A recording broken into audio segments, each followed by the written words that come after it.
O protestu študentov Fakultete za humanistične študije, komentar dneva, Mitja Švener. Lep pozdrav. Moje ime je Mitja Švener in sem član Društva študentov Fakultete za humanistične študije, ki skrbi predvsem za obštudijske dejavnosti na našem faksu. Že kar nekaj časa smo opazovali problematiko, povezano z novogradnjo našega faksa in nereševanjem problemov, ki so pri tej novogradnji nastali. 21.10. se nam tako na sodišču v Kopru obeta dražba prostorov, kjer lahko izgubimo dve palači, armerijo in foresterijo, katere je občina Koper podarila novo ustanovljenemu faksu takrat. S prodajo prostorov bi študentje Fakultete za humanistične študije izgubili knjižnico, čitalnico, specializirano učilnico za geografe, rektorat, knjigarno, kantino in prostor za obštudijske dejavnosti, ki skozi leto nudi veliko kulturnih in umetniških užitkov. Ministrstvo za visoko šolstvo, znanost in tehnologijo nam je v pismu zatrdilo, da so naredili vse, kar je v njihovi moči.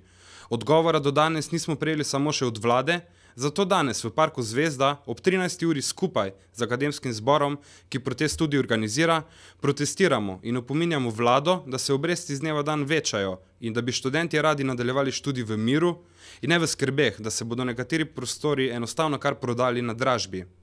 Že prejšnji teden smo opozorili na zavlačevanje in šikaniranje naše univerze na Primorskem na zelo pritlehen način. Čeprav so predlogi za rešitev problema že pripravljeni, pa še vedno čakamo, da se bo tudi ta problematika nekoč uvrstila na dnevni red Vlade Republike Slovenije. Do zdaj je podjetje Makro 5 pokazalo več interesa za rešitev problema kot pa pristojno ministrstvo in Vlada Republike Slovenije.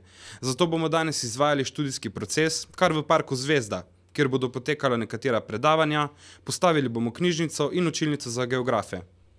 V odprtem pismu smo zahtevali, da nam odgovore na problematiko poda še ta vlada, ampak do danes odgovora na žalost nismo dobili. Zato smo se skupaj z akademskim zborom odločili, da tudi javno povemo, da univerza ni na prodaj in da se bomo skupaj borili za avtonomnost univerz.